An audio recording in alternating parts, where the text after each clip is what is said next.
What's good, folks? Welcome to another edition of the Cover One Film Room, the show that gives you the hows and the whys behind both the good and the bad of the Buffalo Bills. I'm one of your two hosts, Anthony Prohaska, joined as always by Eric Turner. And Eric, it is the start of free agency officially now. Officially, yes. Legal tampering started a couple days ago and likely many months ago and at the combine and all these things, but legal tampering officially started Monday at noon. The NFL season, the new league year, started earlier today, Eastern time, 4 p.m. And we're here to go over what the Buffalo Bills have done thus far in free agency. They've made multiple acquisitions, some of their own guys, grabbing guys from the outside, some trades, some free agency, a very recent signing now with Bradley Chubb going into effect, edge from the Miami Dolphins, now a Buffalo Bill. But before we dive into that, just to maintain consistency, how you doing? How you feeling? How's it going? Busy day at work for my day job, while also trying to keep everyone looped in, the insiders in our Discord looped in. Obviously, the news that just broke was that the Bills went out and signed Bradley Chubb to a $43.5 million deal worth up to $52.5 million. That includes $29 million guaranteed. Now, if you were in our Discord channel, or if you followed me on social media on X, you guys had an idea that this was coming, and it's something that has been in the works for a couple days. I had a little birdie tell me that Jim Leonard was meeting with Bradley Chubb on Monday. Next thing you know, a physical is being done. Next thing you know, I get a credible source today saying it's just about closed on. And then what do you know, right at when the period opened up at 4:25, you see Schefter immediately. As soon as the Dolphins released him officially with a post June 1st designation, this tweet came out that the Bills signed him. So his film from last year, very good, still productive. Yes, he's up there in age. We're going to get through, to some of that film here, of course, in the film room. But I want to get your initial reactions to the money, to the signing, to the fit. Let's hear what you got to say. Yeah, I think the first off for me was the type of player that he is. Like from a stylistic standpoint, he's very much, ironically or maybe not, in line with the Bills' edge archetype, kind of more of that power compression mold, not really a dip, bend, duck, dive, dodge kind of edge player that we weren't accustomed to. So that first thing with me, I was like, okay, maybe it wasn't, just McDermott. Maybe Brandon Beane likes that a little bit too. And then maybe even Jim Leonard. So that was the first thing that kind of hit me. But I think overall, I think Bradley Chubb is still a fine player, working his way off of that injury. I think it was a torn ACL in 2024. Yeah, 24. Yeah, because him and Jalen Phillips went down for Miami. Oof, rough. But yeah, I think Bradley Chubb's a fine player. I think he gives you professional and meaningful snaps. Especially as Michael Hoyt potentially works his way back from his Achilles injury last year, gives you somebody that can kind of hold down the fort a little bit and gives you a known quantity. Again, I think he's a fine player. He's got, out of 94 edges with 200 pass rush snaps, he's 49th in win rate, 35th in pressure rate, 39th in pass rush productivity, 32nd in total pressures, and then tied for 25th in sacks per PFF with 8.5. I think he's a fine player. I think he can work well into this rotation. I would still prefer at some point, hopefully, to get some kind of juice or dip or bend off the edge. And if we're just kind of keeping the money, all things equal and all things considered, there's other moves I would have rather done or made with his money. But again, we don't know what tires were kicked by Bean and Co. They could have offered deals to some guys we wanted, and those guys said no. Or those guys probably what happened, right? Anyway. I mean, you even alluded to it, with the Hendrickson thing. They probably were waiting around for Trey Hendrickson and what happened there. And then the Max Crosby thing happened with the Ravens. And then maybe they had to reevaluate that and look at numbers again. So I think it was pretty clear the Bills were looking at edge, and they were looking at elite edges, not just, those mid-tier guys. And, one of the benefits of Chubb is that bringing him on doesn't affect the comp pick formula. And so last year, 428 pass rush snaps. Greg Rousseau led the Bills at 425. So think about, the amount of reps that Bradley Chubb played, especially if we're talking pass rush. You talked about Hoyt. I think those guys splitting reps. The other thing about Chubb is, from all accounts, from what I was told, the source today, that he prefers to rush from a certain side. And, to go back to that, he prefers like he prefers rushing from the left side. And I know, just from having Greg Rousseau on the show, he prefers rushing from the opposite side. So it kind of fits perfectly. And again, pairing with Hoyt and what they can do with him when he's healthy, I think it's a solid pickup. It's costing them, but at the same time, going after those other bigger names would have cost them even more and maybe even handcuffed them in the future. But all things considered, I think he's a great fit as far as the Jim Leonard scheme. Obviously, Leonard likely signed off on this. Oh yeah, I would hope so. And then the other thing is yes, so he's a scheme fit from an outside linebacker, 2-point stance type of thing. And last year he rushed a passer 86%, which tells you he did drop out at times into coverage. And so that's something that the Bills' edges, the outside linebackers, won't do a bunch. But again, he's used to doing that, whether it was in Miami or in Denver. Yeah, he's I think for being like a power type of guy, a compression type of guy, like a bit of a thicker and denser build. He's listed at 6'4", 275 pounds.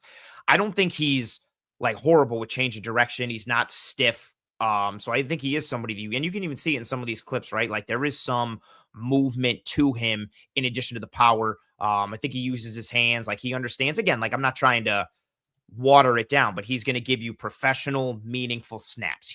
Like, again, this isn't a sexy way to put it, but he knows what he's doing out there, right? Like you put him on the edge. He understands the assignment. He knows what he's doing. Again, my only grade, again, everything is always value. But my thing is like, okay, what could you have taken with his money? What could you have done elsewhere? But again, like I mentioned, like we said, like we don't know I'll give an example, right? Like, 'cause everybody knows I love Roy Lopez and he signed with the Cardinals for 2 years, $11.5 million. Maybe the Bills offered him that same thing and Lopez said, you know what? I really want to go back to Arizona. No, thank you. Maybe the Bills didn't offer him at all. Maybe the Bills offered him more money. We have no idea with kind of playing these games in terms of money and what was offered, who they kicked the tires on and how hard and how much. But yeah, I think Chubb gives them a high floor at that position, a known quantity, fits well with what they've liked previously from an archetype standpoint, and gives you a sense of solidification at that spot on the edge. And then, good pull, even just what we've seen from these clips. He likes to rush from the defense's right, the offense's left. That fits in very well with what Greg Rousseau does, which is operate from the opposite side. Yeah. And I know that may seem like, well, it's a dumb thing to mention. It's actually important. Like some guys really seriously prefer rushing from one side versus the other. That's a cool little note too, or nugget to kind of put in your bonnet if you're watching tape. College guys, NFL guys, who rushes from both sides, who rushes from one side. It does have an impact on guys mentally and physically. Yeah, I mean, this was a huge talking point when Von Miller came to the Bills, him and Rousseau, like who's going to rush from what side? And so Rousseau, even as recent as last year, was kind of splitting duties, 53.6% rush percentage from the left side. Obviously, the right side kind of, dominated there slightly. But overall, Chubb, if I go through my summary, I posted on X, I'll go read it real quick. High motor, never quit attitude, power rusher, like you said, and former captain, weak side edge defender from a 2-point stance. So a lot of times what you're going to see is you're going to see Chubb to the open side of the formation. You got the tight end to one side. You're going to have the open side tackle to the other side. Usually Bradley Chubb is to that open side, that 5 technique, that 7 technique. And we appreciate that super chat there too. Coco Chunky. Yeah, Coco 9619. Coco Chunky. Appreciate you. Tactical run defender who pops blockers on contact. You'll see that in some of these clips as we get to the film, and sets a strong edge with solid leverage. While he lacks that bendy twitch and explosiveness that you talked about, he wins through relentless effort, quick processing. He's very good at reading the sets of tackles. He's very good at reading, hey, here comes a pulling guard on a pass protection, or a tight end to come block him in pass protection. And then he consistently redirects that line and changes that line with the quarterback in the pocket. So like I said, I think you'll see some of the pass rush stuff and some of the run stuff. It's going to make sense when we get to the film on how he fits the Jim Leonard defense. 1000%. Before we do that, we got another super chat from Coco Chunky. Go. Appreciate you. He directed this towards me, but we spoke about it a little bit. So, Erik, I think this is a bit of a hot button topic, I think, with the Hendrickson news and all the Crosby drama and everything.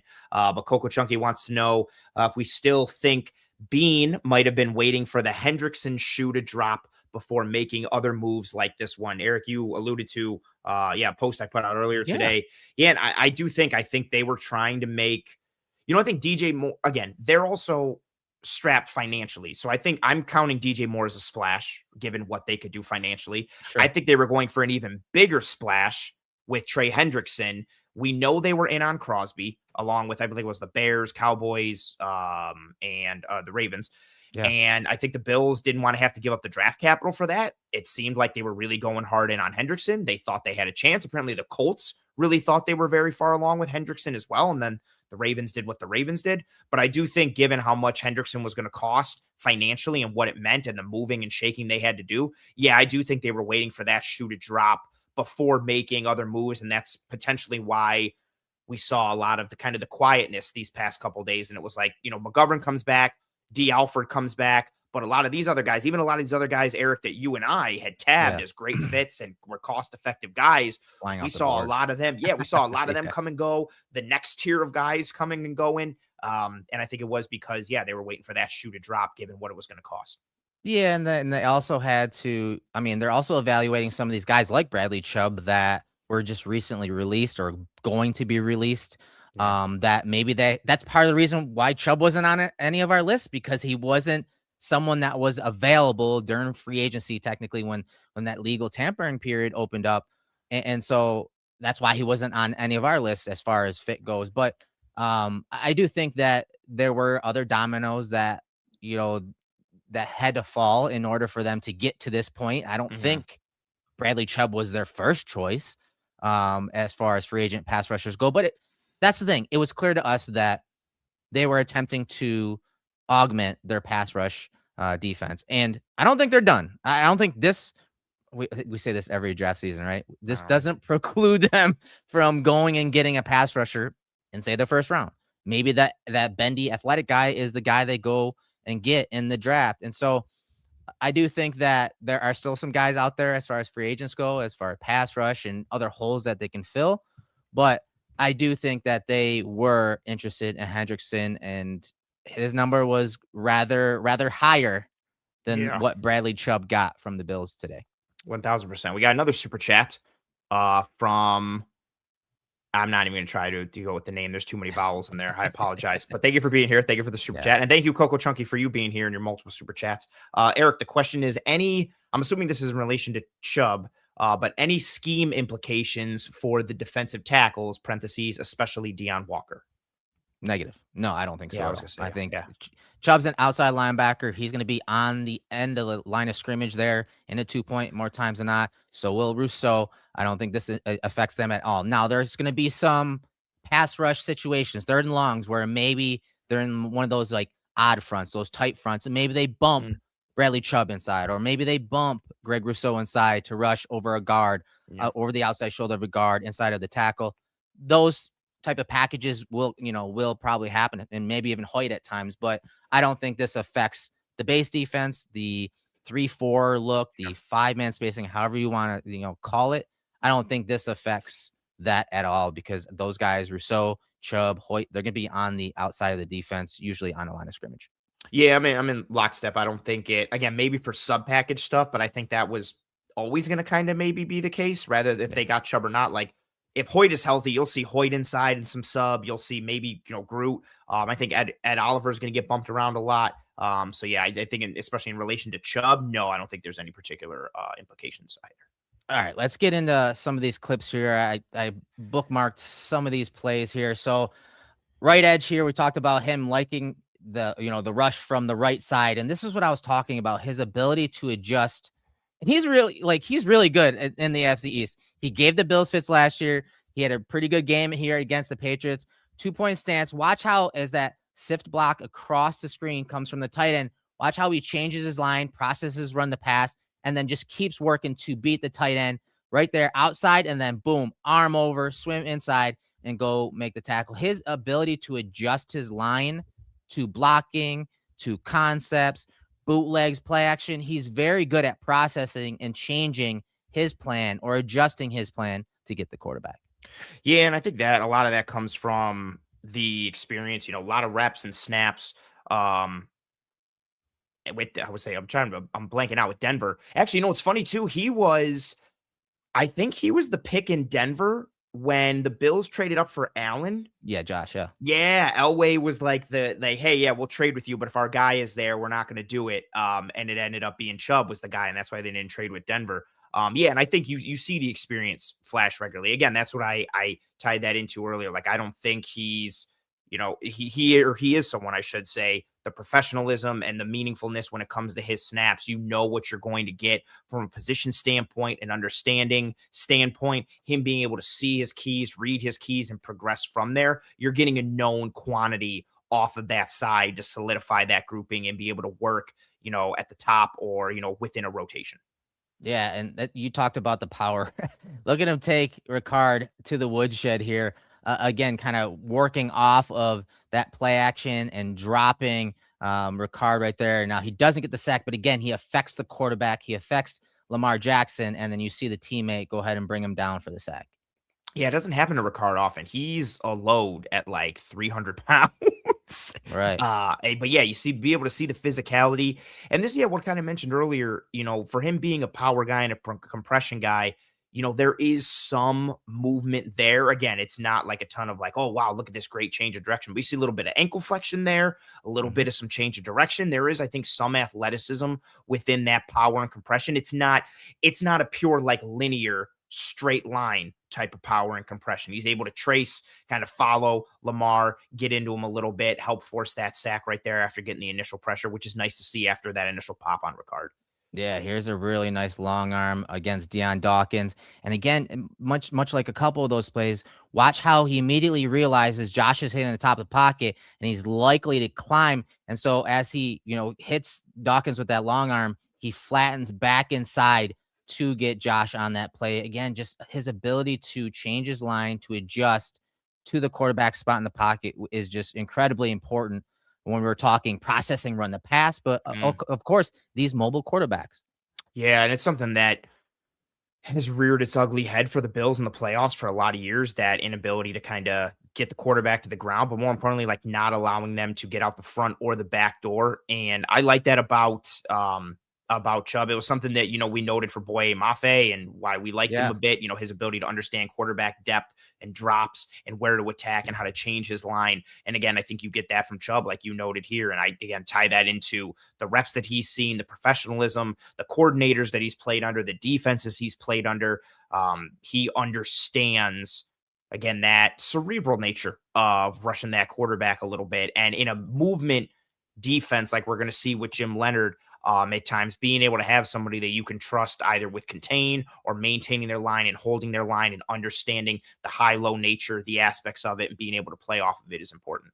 Yeah, look at, this one again, or he's holding contain here on Mariota, and then Mariota, sits in the pocket. You see the spin move, and then the interception on the back end.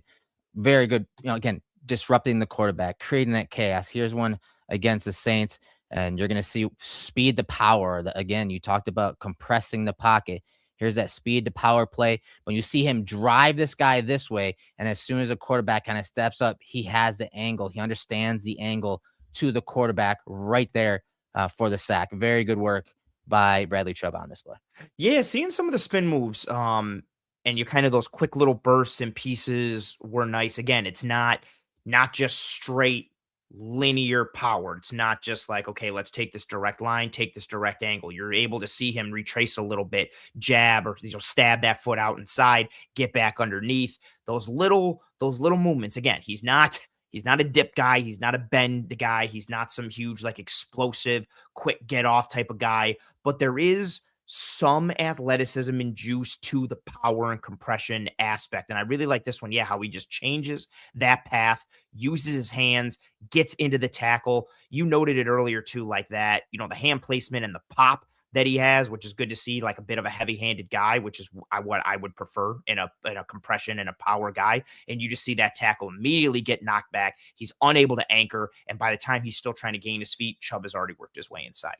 Yeah, there it is again. Just look at him. He understands, oh, I got this guy, speed to power. He just gets under the pads, flushes that quarterback out of the pocket once again, and they're able to, create that disruption. So take a look at this play against the Bucs. You see that left tackle try to, get out there and meet him. You see him just win the edge. Again, understanding sets, understanding where the quarterback's setting up. You see the rip and him able to run the arc there and create the turnover against Baker Mayfield and the Tampa Bay Buccaneers. Yeah, he had a pretty good game against the Bucks in this one. I initially got excited because I thought this was like Wirfs when I first watched. I'm like, oh, I realize it's not Wirfs off that left side. But this one, this is like I feel like the closest thing I've seen to some dip and some bend. There's like a little bit right there, being able to get around that corner. And I think then you start to see the strength, whether it's the core strength or the weight, just being able to kind of lean in and flatten. Like if he can turn that corner, he's not going to get pushed upfield. You know, with his body, his frame, his density, he's somebody that if he can turn that corner, if he can win that half man and get through that outside shoulder, he's not the type of guy that, okay, let's just kind of ride him upfield. He's able to plant. He's able to drive. He's got that heavy-handedness to him throughout the entirety of his body, and he can really push through somebody once he gets through a shoulder. Yeah, you see once again now he's using the long arm, hitting the depth of the quarterback, and then he retraces up the pocket there, which if he doesn't do that, Mayfield is going to get a few yards at least on this play. So very good work. Again, he rushes with his eyes and head up, right? He does a great job of keeping an eye on the quarterback along with, keeping control of the tackle or offensive lineman. And that guy obviously trying to stay in between the quarterback and Bradley Chubb does a good job of adjusting that line once again to bring down Baker Mayfield. Yeah, we saw this long arm show up a little bit earlier. We see it again here. Decent. I'm pulling it up now because I thought I had it in my notes, but I didn't. 34-inch arms, which is 66th percentile for edges. And I also think what's interesting too, 80th percentile for vertical jump, 80th percentile for the broad explosion metrics. Again, he's approaching his age 30 season. He's not the same player he was coming out of NC State. But again, I think this highlights some of the frame and the size aspects to him, right? He can get that long arm into guys. He's well above average from an arm length perspective. And you pair that with understanding depth of drops, tackle sets, like you mentioned, being able to read that and adjust off of that. Again, I think tying it into what Jim Leonhard is going to do, you're going to see different pieces in different games. You're going to see different stunts. You're going to see different movement in addition to the sims and creepers and everything we anticipate. But you're going to have different guys at times being the contained player. You're going to have different guys being, the spiker or the looper and trying to get somebody off their spot versus bringing somebody down. And you use all these and kind of extrapolate that and see him understand, okay, let me change this. Here's my plan. Let me do that. You could wearing multiple hats as a rusher, being able to go forward. And it's also nice to be able to see things like this where, okay, if there's a tight end on you, beat the tight end. Any defensive end, any edge worth their salt, they got to beat that tight end. This is easy for him, right? Gets the hands, gets the pop. He's essentially not even recognizing that. Who is that? 85, Hunter Henry, not known for his blocking prowess. He's just taking that easy and owning him and beating him up. And, that's a nice piece. I like that you mentioned kind of the open side work from him, but he does have that capacity in him that if he gets up against the tight end, he can beat him up a little bit. I would say this is the one I remember from the Jets game. I actually kind of like these Black Dolphins uniforms as well. But being able to get into the tight end again, win first touch, pop, read the running back's track. He's in control the entirety of the way and then ends up making the play. Yeah, good luck trying to get on the perimeter of the Bills defense when you're talking scheme in their base defense, when you're having wide alignments by the outside linebackers, Greg Rousseau, Michael Hoyt, and obviously Bradley Chubb outside, kind of like you see Jalen Phillips here. When you have these odd front spacing looks and how the scheme naturally wants to funnel everything inside to the beef up in the middle, good luck trying to get to the perimeter when you have Greg Rousseau setting an edge. Or Bradley Chubb setting an edge. Or Michael Hoyt setting an edge. Yeah. Like, I think that's a big piece. And again, I know it's not sexy, but run defense matters.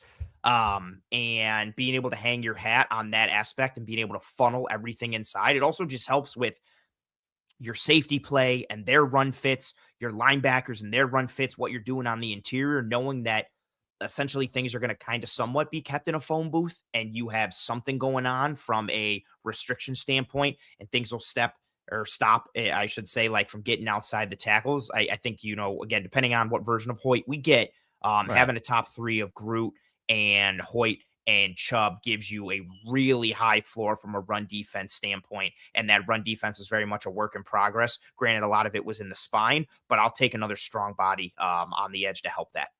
Yeah, that's the thing with the Bills, like that even front, whether they're in base or nickel, they didn't create much knockback. They were a penetrating style defense. They want to get up the field, but as far as creating knockback, creating chaos, playing with physicality, like you see a bunch of these run clips where Bradley Chubb is controlling the tight end or the tackle, knocking him back, making Bijan on this play, cut it back up inside and making the tackle. That type of physicality, that mentality hasn't been there as consistent as we'd like to see, and creating that, again, setting that tone and creating that physicality and resetting the line of scrimmage. And then you can see him do this as well, where, you see him spike inside. You're bringing the safety off the edge there, number 9, Melon Fonwu. And he has that ability. Is he a spiker or a looper, as frequently as what we've seen in the past with the Bills? No, but he can do it. And you can see him do it against Deion Dawkins and the Bills offensive line.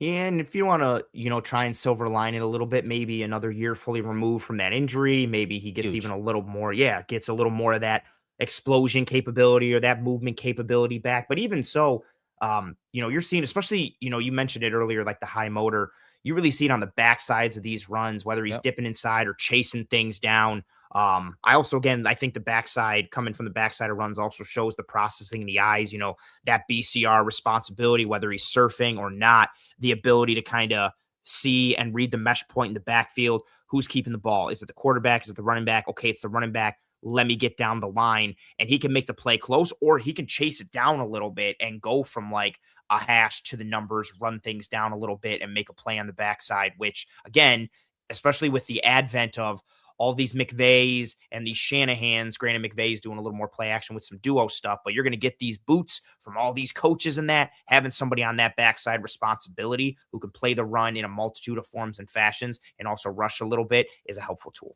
Yeah, and you had mentioned in the chat how we would have preferred Grenard, from the Vikings. Yeah, absolutely. He was a free agent target of ours, 2024. Yeah, big fan of his as in the draft, going back to Florida. But again, one, the reason he's available is because he wants more money. Yeah. 2, trading for him, the rumor is a day 2 pick. So that would have been the Bills' 3rd round pick. Yeah. If they would have even taken that third, they might have wanted that was enough 2. Exactly. And so, on top of paying, so then you're really obviously losing a lot of leverage when it comes to the draft itself. But again, all things considered, what they're paying Chubb, the fit in the defense, I didn't expect them to go ahead and get a guy that is of this ilk, of this nature, of this physicality, of the compression style pass rusher. Yeah, what we've seen but before. I think you said it, being a year removed. Last year he had 48 pressures. I mean, he immediately becomes one of, if not the best pass rusher on the Bills, which a lot of you are saying, oh, that doesn't mean much. But if you're trying to improve the pass rush, it does mean a lot. And that is what the Bills have been searching for. They just need to keep him healthy. And I think, again, playing off of Hoyt and what Jim Leonard can do schematically, they can manage reps. I don't think they didn't manage it to the point of Joey Bosa, because Bosa was in worse shape when we're talking injuries come to the Bills, and then his run defense was god awful. His tackling was awful. And so I think you're upgrading. A lot of people were like, oh, I would have taken Bosa over Chubb. I wouldn't have. I think Chubb's a better player. Yeah, I think Chubb's a better player in totality. If we're talking pure pass rush and you could guarantee me that Bosa would stay healthy, I would lean Bosa. But if we're talking everything in totality, that's my qualm with the Chubb signing is, and I mentioned in the chat earlier, like and this is not all things considered, this is all things considered, but it's not apples to apples and equal. If you told me like, so he got 3 years, 43 million up to 52, if we're playing all these different addition games, right? Like, I would have rather given that 43 million to Leo Chenal and Kyrus Tonga, or Roy Lopez and Caden Ellis, like some kind of combination. Let's also, like that, even just that hypothetical, right? That is not helping your pass rush. Oh, true. No, for sure. Yeah. So I'm just saying, like, that's the trade-off. Like, your Chenal is going to help with some pass rush, not much, but he would shut down the run defense. I think you're getting kind of the same thing from Chubb, but you're getting more pass rush. He can help in the run game, but he also can rush the passer. And so Yeah, you can move the money around in different ways like that, but I do think we're talking a premier, like if we're talking a premier position, being an edge rusher versus an interior defensive lineman like Tonga or even Chanel off the ball linebacker who got like, what was it, 8 mil AAV, which Yeah, is a little higher, well, three right for around 24/7.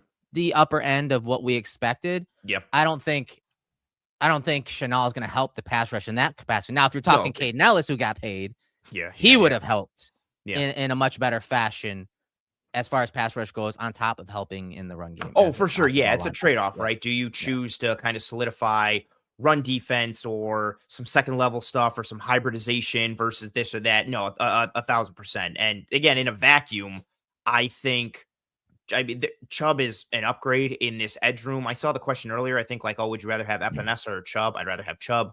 Yeah. I think he just adds, again, he raises the floor. And with the money, again, if you're trying to compare it to other guys, if you're just focusing on it from an edge standpoint, he's not breaking the bank from an edge standpoint. No. Like his AAV is significantly down. So even for someone like me, if I'm looking at, well, I could have done maybe some other things with the money, just in a vacuum, him as a player and him in the edge market for what he got as a contract, it's an affordable deal at a premium position. And he's somebody who raises the floor of the group. So here's some stats. All right. Remember I said he was good in the AFC East, and this is just last year for Chubb in the regular season. He had just the AFC East against the AFC East. Of his 48 total pressures all year, 21 of them came in the AFC East. Yeah, he obviously plays them more. But let's see, he had 10 QB hits, 12 QB hurries, and 3.5 the sack. So that's another thing too. The division and playing in that division, I think that does play a factor when you go to sign a guy like this. It's almost like it's kind of to a lower extent Matthew Judon when they try bringing him on, right? Because that dude would always tear up the Bills. I feel like the pro scouts are like, all right, we got to just bring this guy on our team. That's because fair. I'm sick of going against him in our division. Yeah, it's funny. And looking at his stuff, yeah, his like season high in pressures was against the Bills in Week 10 when he had 10 pressures in that game. Yeah, I mean, we showed a lot of them in this clip where you know, the Bills are in Miami and he's getting at Dawkins and he's making plays. And yeah, and I think there's something to be said too for I think people joke about it at times, but we've seen that like you see a guy in person, whether it's multiple times a year for a division or opposite, you play him once, and I think teams make note of a guy and like, oh, 74 was looking really good in this game, or 28 was doing work in this game, and you make a note, and then all of a sudden they become a free agent, and it's like, oh, remember when he had that good game against us? We saw him in person. He looked really good. And then you watch the tape and it confirms a little more things for you. So his pressure percentage, just to kind of break it down in efficiency, was 16.5% in the AFC East. It was 17.4% in the NFC East with 4 total pressures. Some of the other ones, 13% in the AFC North. So he was up there. It was second. AFC East was second, 16.5%. But obviously, the sample is much larger and than the other divisions that he played against. The NFC South, he had the second most pass rush snaps at 104, and that was 8.7% pressure percentage. So, again, I think there's something to be said about that, too, in the division. I don't think it's funny. I'll say Charles pointed it out. He said Chubb had 2 sacks versus Josh, and Dee Alford intercepted Josh. So, yeah, if it was like they were like, anybody who did good against us, get him. Get him in here. Yeah.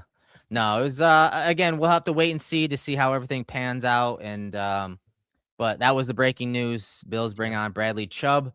And we'll see how it fares next year. Obviously, I think he's going to help in the run game, and I think he will add some pass rush chops to the Bills. And again, that knockback, that physicality, like we love that about Rousseau, and he can do that. And we see him control tackles and tight ends a lot.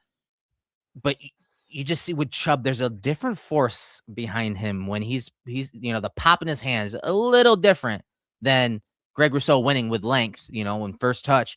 You see that pop back and that power behind Bradley Chubb, whether he's stopping the run or rushing the passer. Yeah, I think, to that point, I think Rousseau is winning with the length, whereas Chubb is winning with the length that's tied to the pop in the hands and the explosion a little bit in him. Again, for a power and a compression guy, he's not, he's not just pure linear like we talked about. He's got some juice to him for being a bigger guy. Yeah, no, he's not some dippy, bendy guy with like, wow, look at the get off and look at all the juice, but he's got some for being a power and a compression guy. And I think you see that from the lower body all the way through the arms to the hands and that ability to knock some guys back. And yeah, and I just find that interesting that McDermott's gone. And I'm not saying this in a bad way, but McDermott's gone and they've kind of gone to that archetype well again. And again, Jim Leonard, hopefully, likely signed off on this. Yeah. But I think it's interesting that their first edge rusher move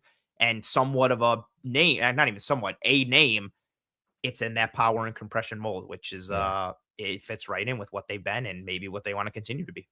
Well, one guy that doesn't quite fit what they're used to having overall, if we're talking archetypes, if we're talking corners, Dee Alford from the Falcons. Isn't it funny how the guys we fell in love with from the Falcons, Onyemata, Cade Ellis, dude. And eventually we got someone off the Falcons. Those guys were signed elsewhere, but the Bills brought in essentially who we think is going to start at slot corner. Yeah. Now that Taron Johnson has moved on and was traded over to the Raiders. So talk about Alfred and what he brings to the Bills. And again, it's a little different than what we're used to, especially at the slot position.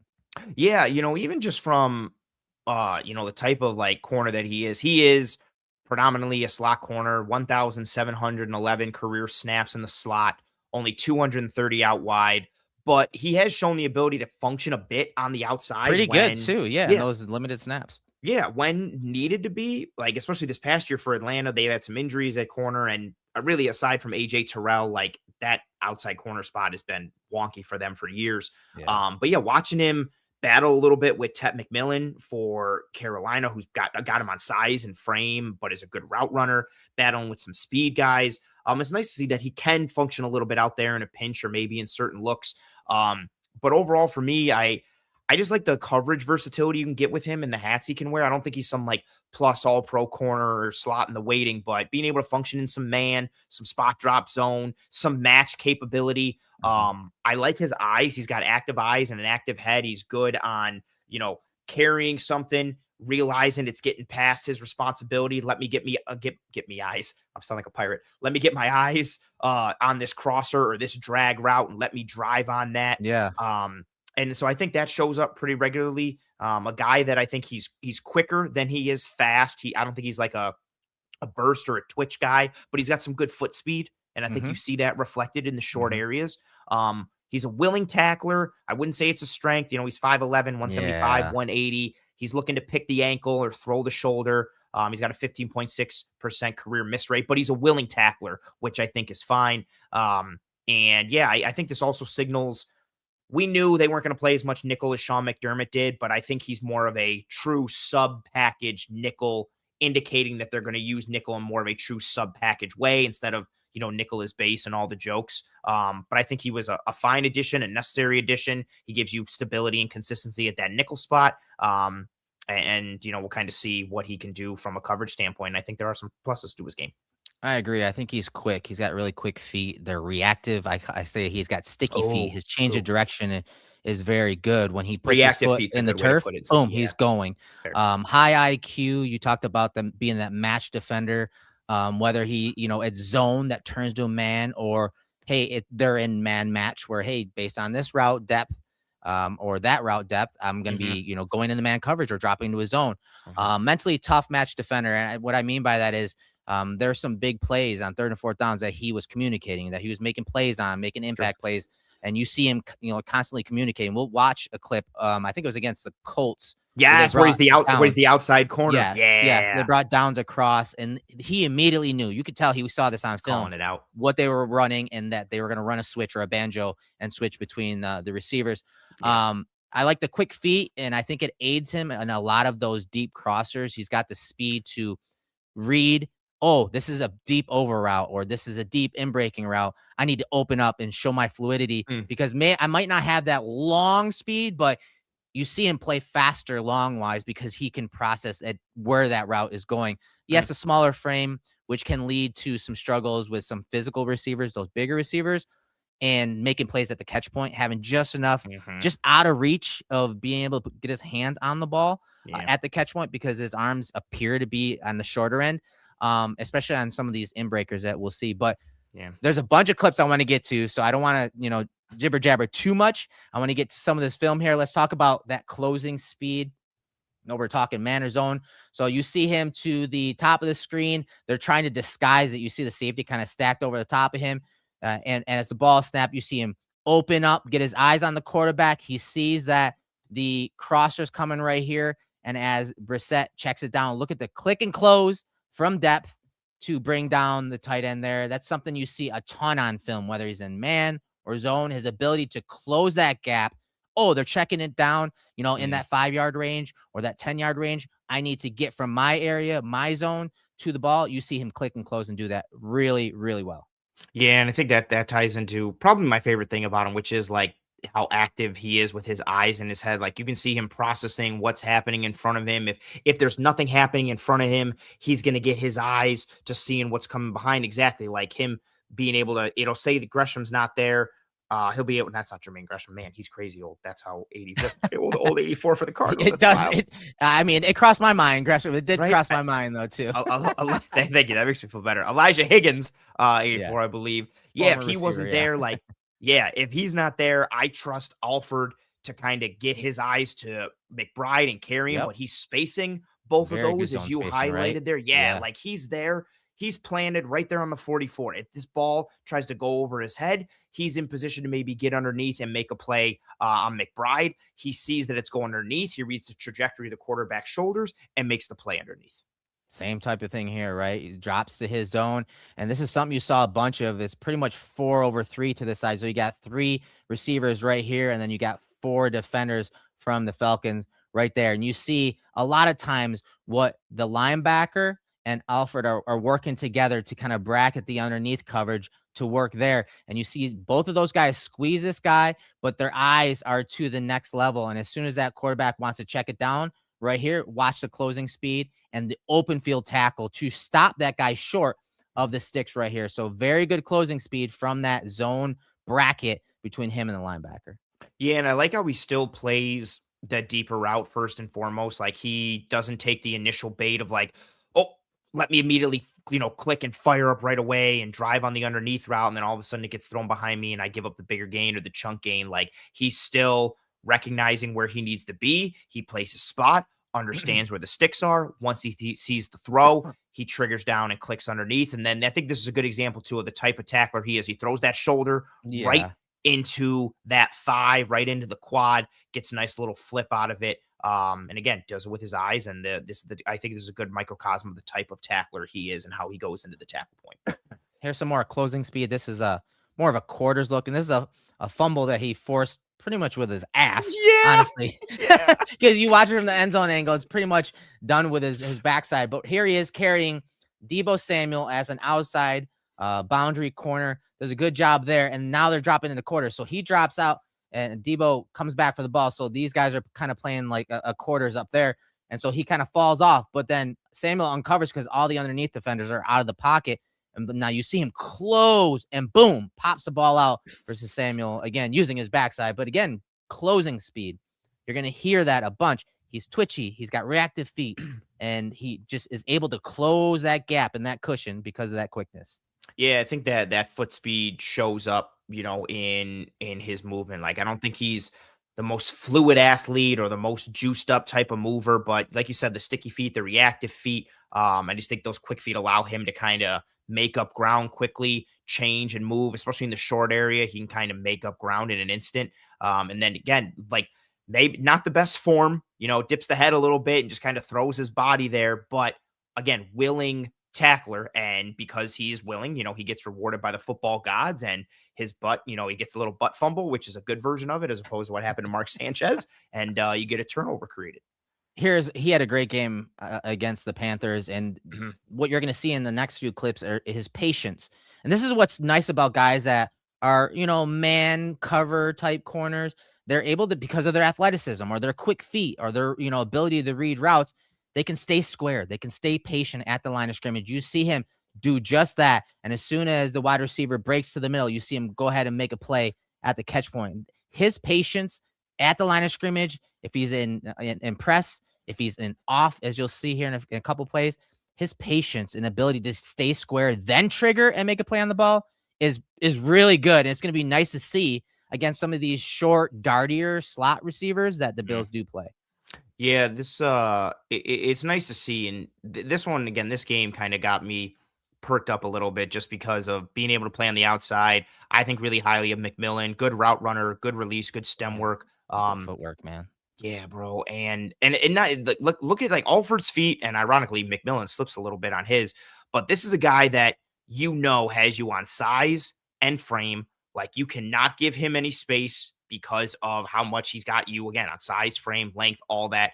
And he stays right in lockstep with him. Granted, McMillan slips a little bit, but he's right in his kitchen, right at the sticks. If that ball's thrown a little more on frame, Alfred has a shot to maybe punch that out or get his hand on it a little bit there. Instead, Bryce Young tries to put it a little off frame to keep it away from Alfred, and it ends up being incompletion with Alfred right there attached to him.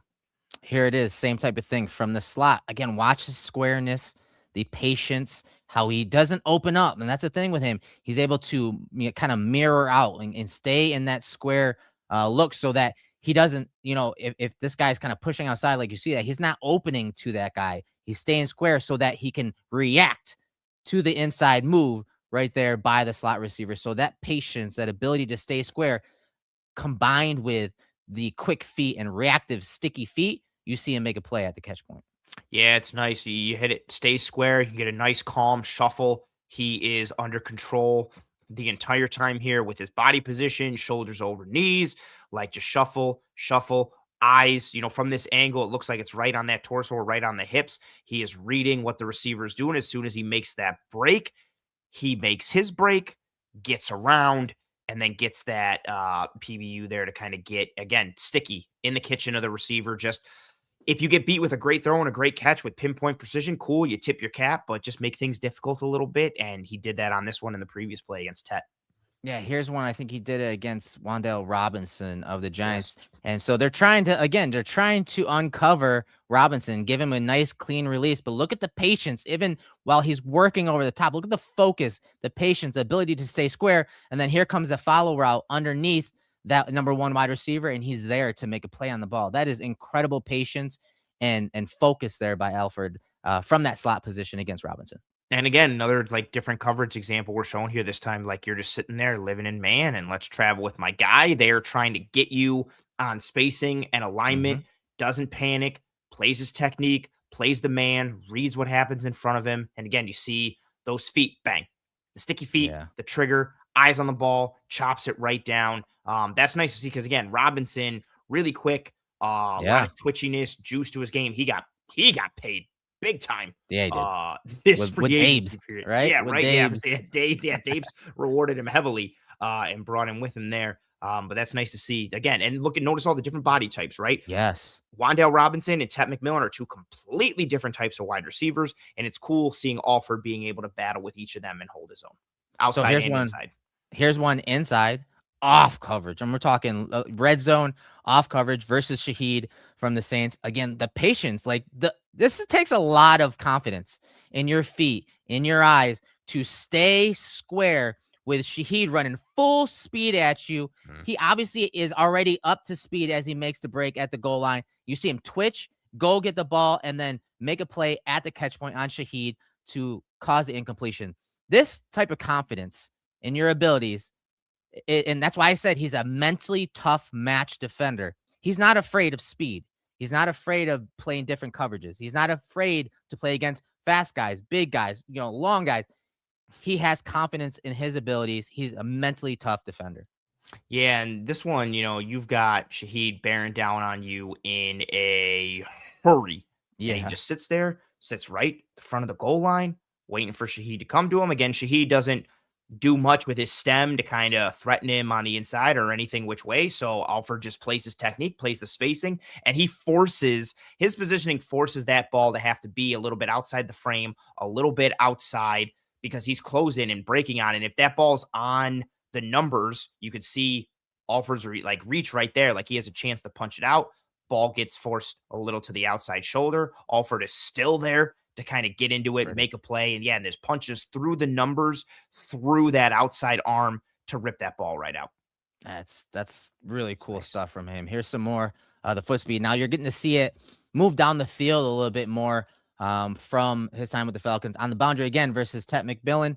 Top of the screen, turns to the man, gets into the hip, and they're trying to kind of double move him here, right, Ant? Mm-hmm. And then you see McMillan go deep, and he's able to stay on that hip, tracks the ball. Now the ball is thrown back outside, but you see great positioning from Alfred there down the field from that boundary alignment. Yeah, this was one again that this game, but especially this rep, really perked me up a little bit. He follows Tet the entire way here on this double move. And we've seen Tet kill guys with the double moves. Like he understands pacing and stem work and all that. And look at Alfred's eyes. They're right on the hip.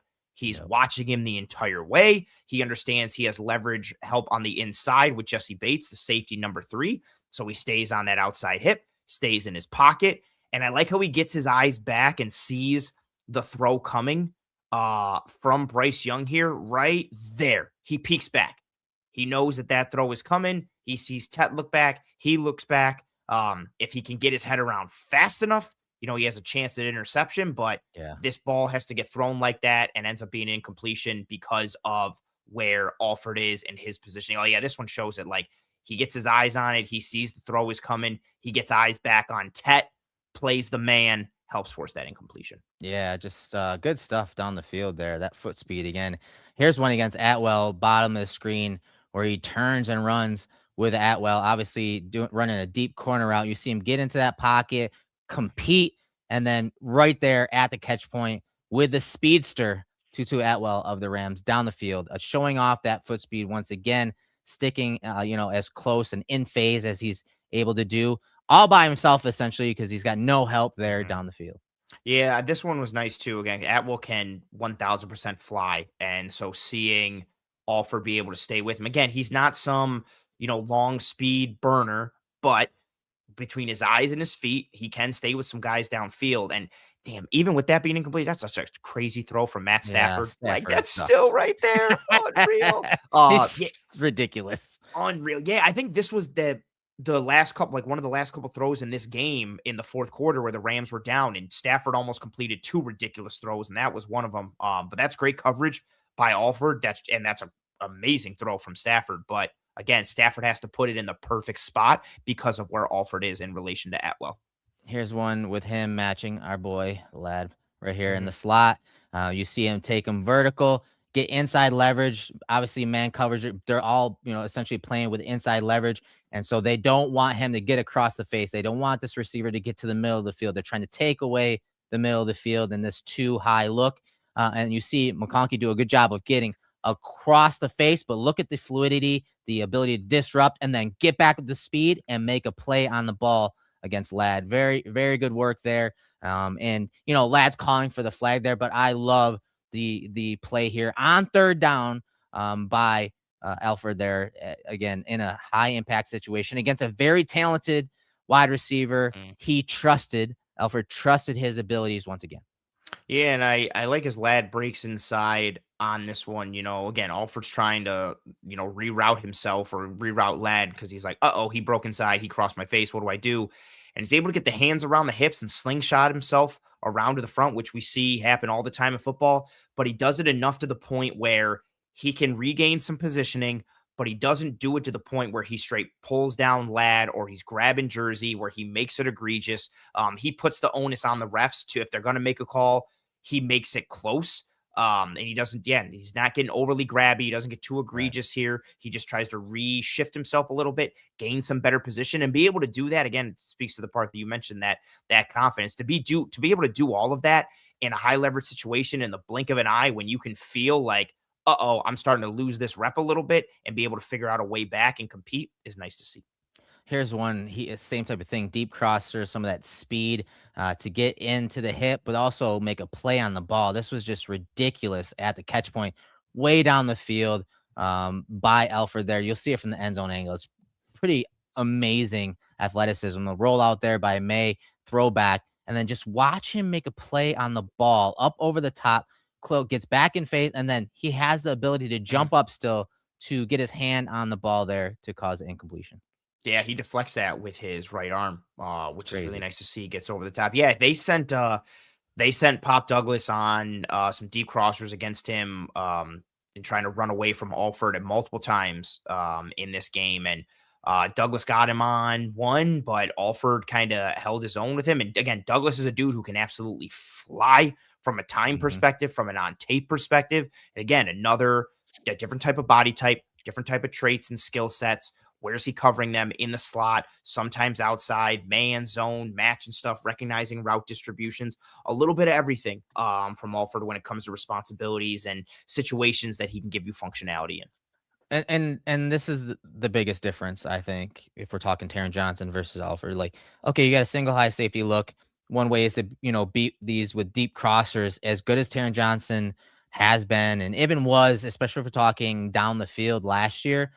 These are the type of plays where Taron's probably not sticking with Pop Douglas on this play, but you could see the foot speed and read and angle by Alfred allows him to stay in the play there. So very, very good work there by him. And Yeah, here's one. That's a good point, real quick. Like we loved Taron for years. Taron, I think that's a tough play for him to make downfield against somebody like that, to the point that you probably aren't going to want to even call that coverage because you don't want to get him one-on-one with Pop on that deep post. And here you talked about it. There are some times where you're going to have some of these in breakers that create the separation. So right here, same type of thing, but you see Pop's kind of flatten the route here, and that creates a separation. So I like when he's got to run these deep, with these deep crossers this way away from the post safety. But what you're going to see is there's some separation when he runs or these guys run kind of more of a flatter route across the field. They are able to snap it off on this like wave concept where you have, double crossers and then like a post. And you see that's where Douglas got him on that play earlier in the game against the Falcons. So again, I think he can cover those plays rather well, but some of these you're going to see him on the sharper breaks. They're going to create some separation. Here's one against the Bucks where receiver, nice. A very nice route, sells it with his eyes and snaps it back out to the boundary. But once again, he's right there. Good coverage. The wide receiver. It's very good coverage, but as you'll see from the end zone angle, again, that length, the lack thereof, it's just enough to get past Alfred on that play.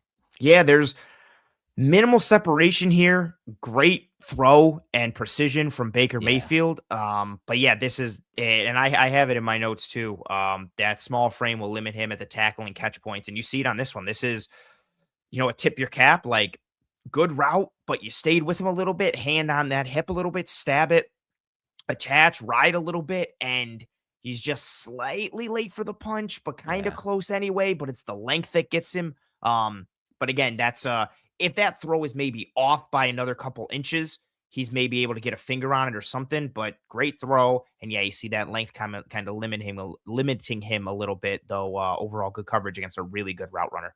Here's against Mike Evans in the slot right here where they're matching the coverage here. You see him take outside leverage and Evans gets up into the seam and the safeties are squeezing the number 3 right here. So he ends up on his own, but he stays in the passing lane to make a play on the ball to break it up. And Evans is not able to score.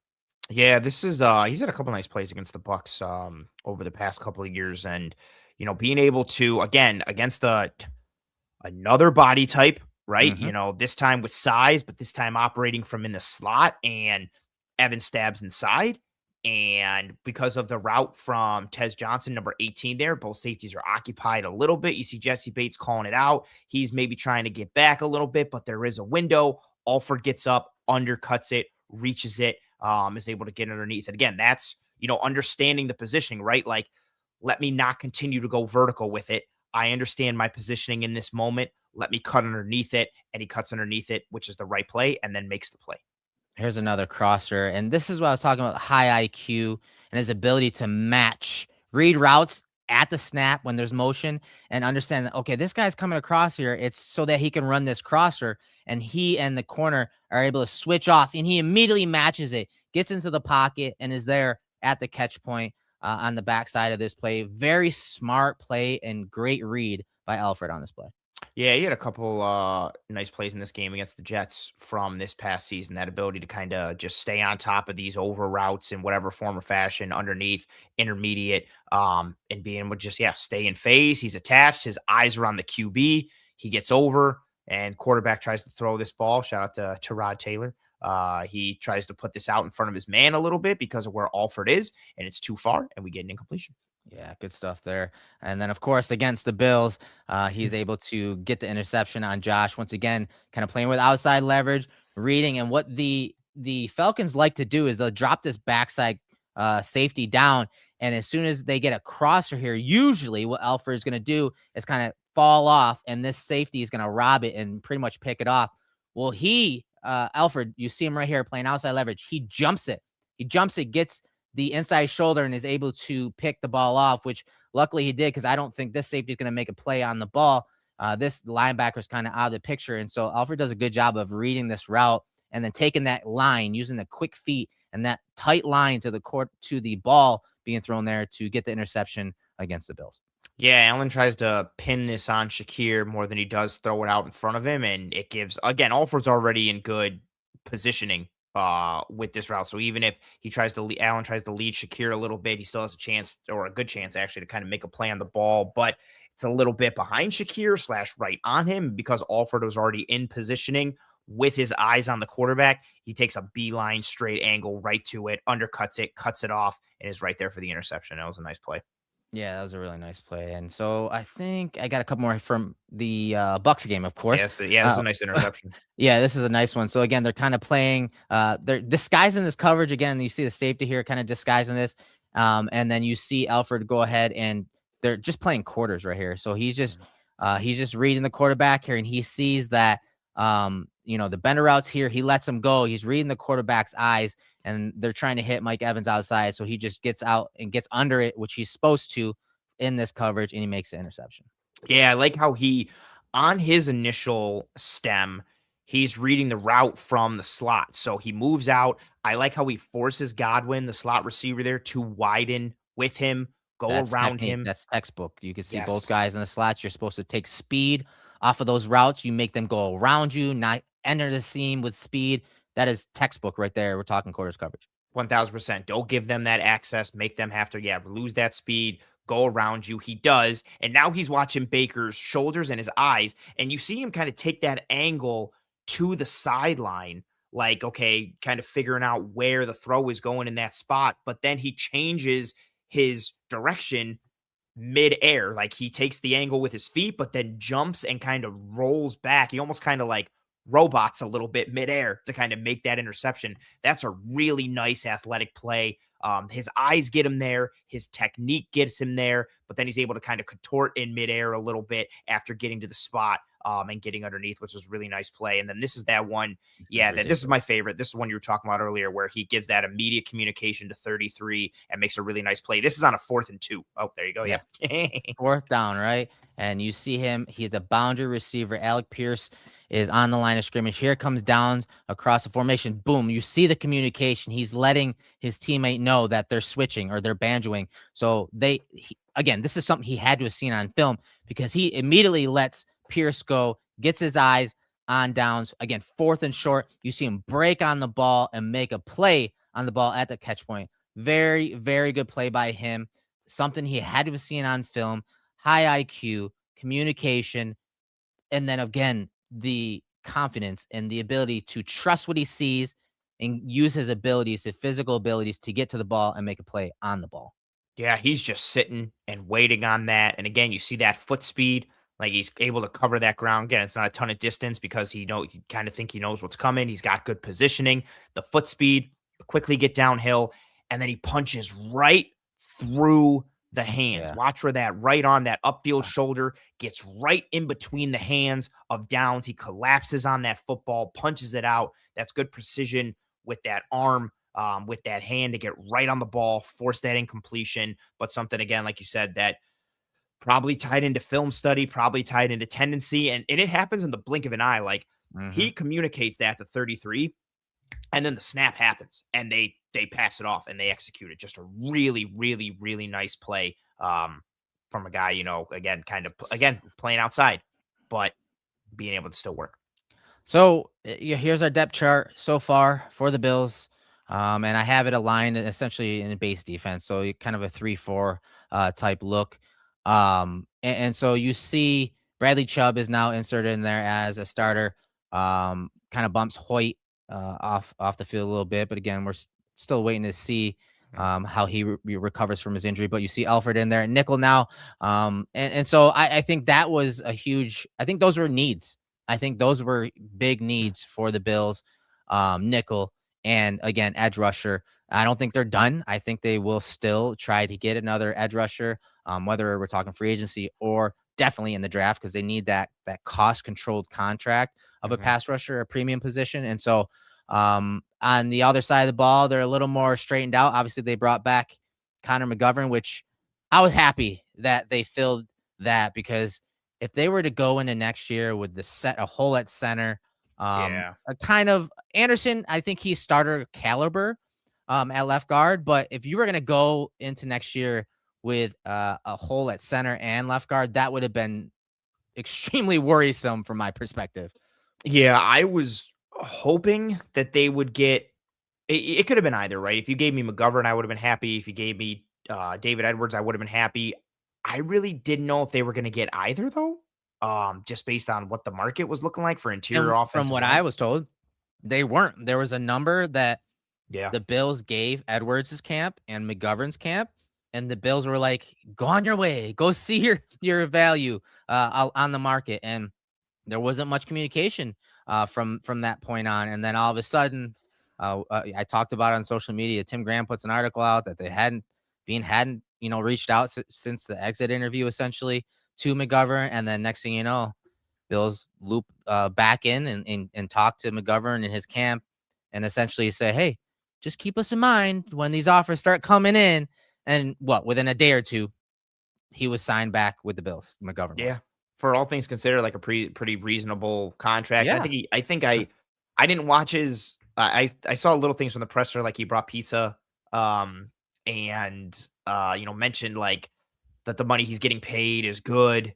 And, he may have been able to get a couple dollars elsewhere, but he wanted to stay in Buffalo or whatever. But yeah, I am happy to see him back. And I think Alec Anderson's a better fit at guard than he was at center. And yeah, I think Alec Anderson can start on this offensive line. No Cromer.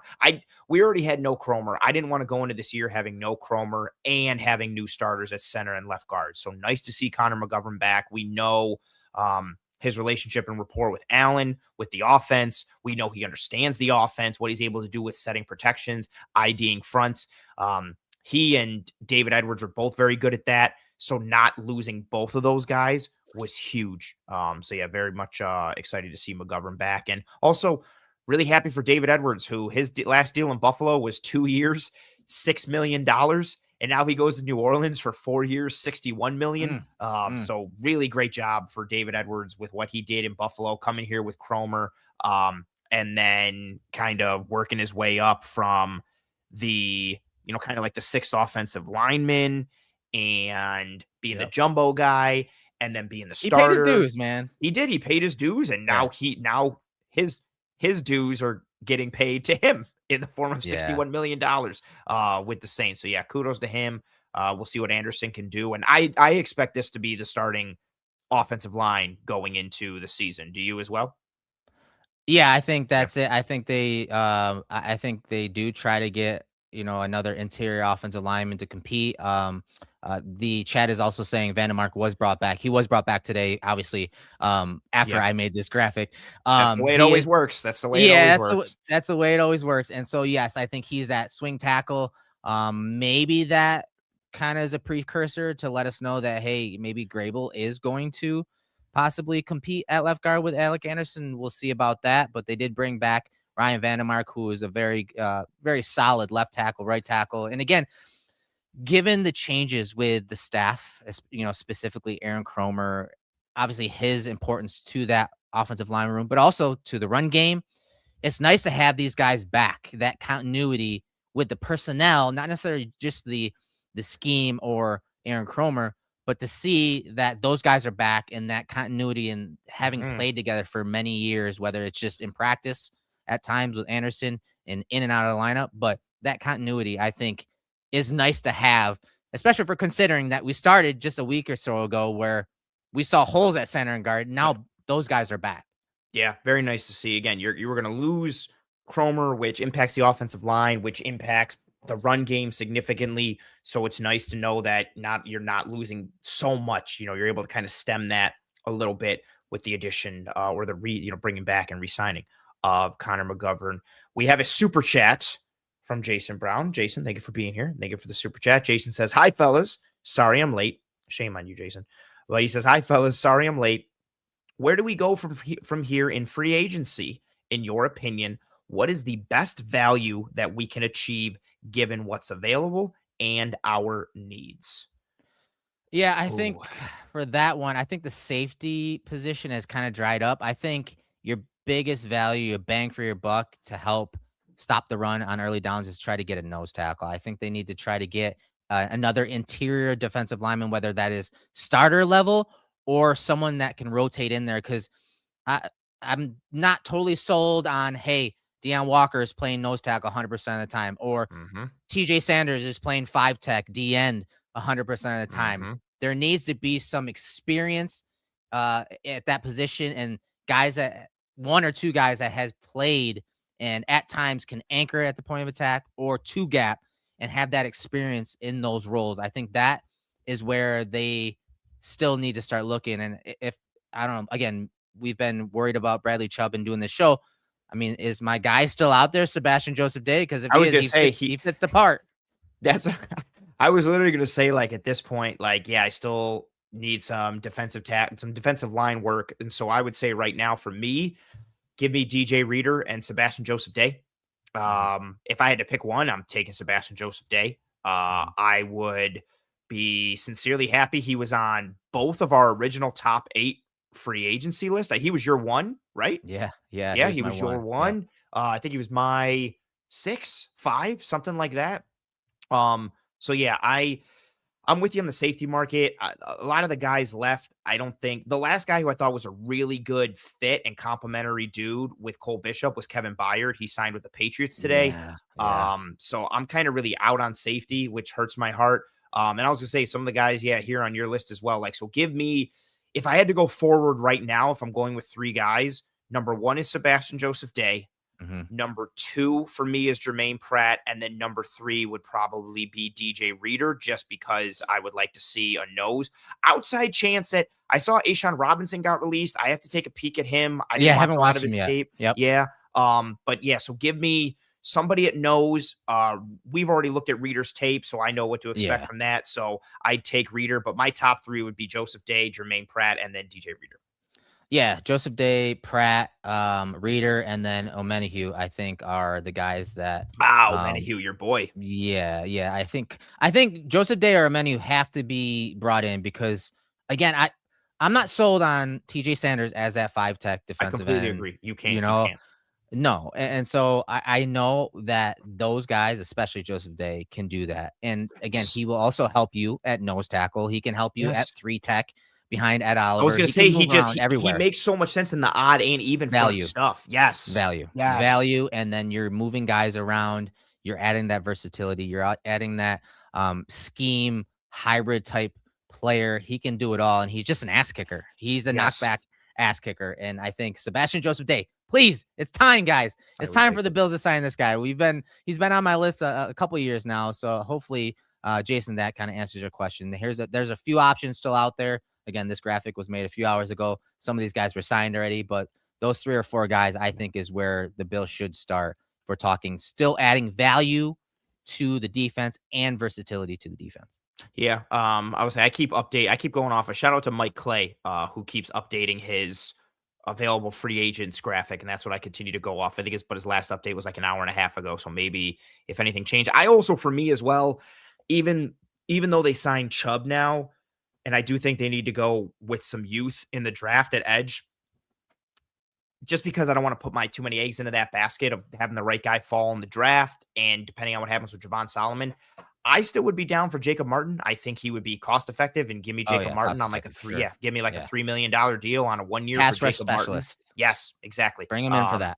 So I would put him in there. He'd probably be tied for my 3rd with Reader. No, I would keep Reader ahead of him, even though I like Martin more. But I think getting that rotational nose is more of a priority now that they've signed Chubb and you have a bit of a top end rotation going there. I think you got to lock in some kind of nose to eat some early down stuff, work in rotation with Walker, unlock him a little bit and let him move around and do some stuff. But yeah, there are some. Just sign Sebastian Joseph Day for the love of God, please. I just want to feel something good again. Give me Sebastian Joseph Day, please. Another guy that the Bills did bring in was someone that's familiar to the Bills and especially Josh Allen, and that's Kyle Allen as a backup quarterback, right? Yeah. $4.1 million deal worth up to 6.1. Obviously, a friend of Josh's. He understands the process of this organization. He understands the process of Josh, or maybe even so what Josh needs. But we all know that being Josh's good friend had a lot to do with him being brought to the Bills. And I mean, from all accounts on social media, Josh has essentially been the GM for the Bills in the last couple of weeks. So it's not surprising that Kyle Allen was brought on because of the trust that Josh has in him. And the one positive I think you get from bringing Kyle Allen to be with Josh, having them working together, but also I think as a good friend or someone that's familiar with Josh, I think Kyle could tell Josh the honest truth, the brutal, honest truth about a play that he saw or what he didn't see or what he should have seen. I think that is probably the only real positive I would take away, because if Josh gets hurt, it really doesn't matter. Yeah. Like who's the backup quarterback overall. I think Kyle has some experience, obviously, in this scheme, but also with I think he even played with DJ Moore, right? He played with Moore in Carolina. Yeah, Carolina. So there's something there to be said, but I think at least he can, at the very least, tell Josh, dude, you screwed up. Why were you thinking that? Like, you should have had your eyes here instead of there. Yeah, I think it's fair kind of silver lining to look at and pluck through. The backup quarterback spot continues to just be who Josh Allen's friend is at the moment, or top friend that's available at some point. Honestly, if he hadn't started playing I think Sam Darnold had a shot to be the backup for the Bills at some point, just as Allen and Darnold are tight. But yeah, and I would like a more consistent or better backup. But to your point, yeah, if Allen goes down, they're kind of screwed. It goes back to Tom Moore, the old Colts OC. I remember what's that quote that attributed him? Why backup Jim Sorgi never saw reps in practice. And it was because if Peyton Manning goes down, we're effed and we don't practice effed. Yeah. And something like that. So it's just okay, that makes sense. And that's it for the Bills. If Allen goes down, you're effed. But, I would like to know, especially with Allen's play style, it'd be nice. Okay, if Allen goes down for 2 to 4 games, or if you have a Niners situation like last year, it's okay, do you have somebody who could steady the ship for those 4 games and then not allow things to, fly off the rails? But, if it makes Allen happy, to each their own, I guess. And maybe you do get Kyle Allen with the ability to have some comfort to be dude, why do you keep firing it downfield? Or dude, you're not hitting this route. This is open. What are you doing? Maybe you get somebody who's comfortable enough to do that. And then maybe Allen is you know what, get him out of here. Where's Shane Buechele? And I apologize for that graphic, that depth chart graphic. I had Hamlin in there. That's my fault. I let that one slip through. Thanks. I can't see who actually pointed that out, but I apologize for having him in there. I know that really pissed off a lot of you commenters and people in the chat. But any other transactions, we're not going to be able to get to DJ Moore. We'll have to do a separate episode on him when it comes to watching a bunch of his clips too. But we wanted to get to the free agents primarily, especially if we're talking cornerback Dee Alford and obviously the breaking news of Bradley Chubb being brought on. Yeah, and that's a good question from Johnny in the chat, who says, who will wear the number 2 jersey, Chubb or Moore? Ooh, that is a good question. This is funny from Jason. Thank you for the super chat again, Jason, for being here. He said, someone mentioned the Discord, why can't Josh be friends with any good defensive player? That's so true. And he's mentioned our Discord server. If you guys aren't insiders, get to cover1.football, sign up to be an insider. You get access to our Discord server where we talk football. We watch film in there. We drop nuggets. Again, the Bradley Chubb news. All of our insiders knew about this for the last day or so. But yeah, it'd be nice if Josh Allen became friends with like some premier pass Yeah, rushers like and Myles recruited Garrett. them. Like, why can't he be Yeah. super good friends with Step like your game Jeffrey? up, Josh. Yeah. Become friends with like Jeffrey Simmons. It's like somebody like that. That'd be Yeah. sick. Yeah, Yeah. Myles Being a Garrett. listen to you, just step your game up, dude. Come on Yeah, he now. would. Yeah, step your game up. Get some defensive friends. Stop like just going to the backup quarterback. Yeah, that is true too. Like all his friends are like Kyle Allen and Christian Kirk and all Yeah. these dudes that you're like, could you like, I don't know, just get somebody a little more elite on the defensive side of the ball? To answer the question, a couple people answered in the chat or asked in the chat. I don't really want to talk about it because I'm sad. Yeah, Roy Lopez signed with the Cardinals. So he is off the market, which hurts my heart. Erik, any final thoughts on anything and everything for the people here before we start to wind down and say goodbye? No, we appreciate everyone joining us live, watching later if that's the case. Listen to us in audio form. We appreciate all the support. Again, if you're not an insider, get to cover1.football and you'll get access to our server, behind the scenes content. A lot of good news and nuggets that come through there, whether we're talking the off season, even more so during the season. Again, when it comes to even just Bradley Chubb and his preference on what side he likes to rush from. That is a nugget that I was told today. He likes to rush from the right side. So that's something that was talked about when he was talking about coming to Buffalo, how he's going to be used, with Jim Leonard and having dinner with Jim Leonard a couple days ago. So all these news and nuggets that we drop, I don't like to put a lot of it on the social media because we're not newsbreakers. We're not reporters.